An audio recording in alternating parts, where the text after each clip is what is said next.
बड़ी अजीब सी बात है कि एक विवाहित पुरुष को अपनी माँ के सारे कष्ट समझ में आते हैं कि जो माँ ने 8-9 महीने कोख में रखा, जन्म दिया, पैदा किया, इतना कष्ट झेला। वो उसको समझ में आता है क्योंकि उसने देखा भी नहीं, फिर भी समझ में आता है। अब ये पता नहीं कैसा कौन सा जादू किया है माता जी ने।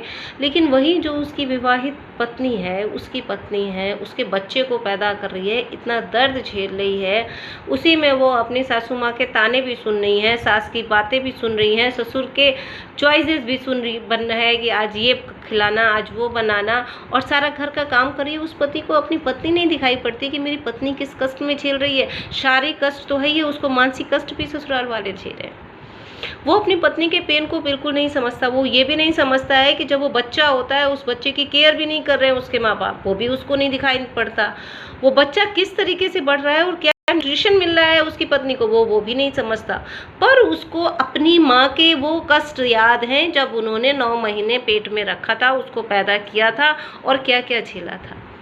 आपको नहीं लगता कि कितनी अजीब सी बातें हैं? एक सामने जो औरत कष्ट झेल रही है, मानसिक, शारीरिक, और उसको पोषण भी नहीं मिल रहा है, वो उस अंधे पुरुष को नहीं दिखाई पड़ रहा है जो अपने माता पिता के प्यार में अंधा है। लेकिन माता पिता का दुख उसे दिखाई पड़ रहा है जो ना माता 60 साल में बच्चा पैदा कर रही हैं, बड़े आराम से खा रही हैं, उनको कोई शारीरिक और मानसिक कष्ट भी नहीं है। आप ही बताइए, ये बड़ी अजीब सी विडंबना नहीं है?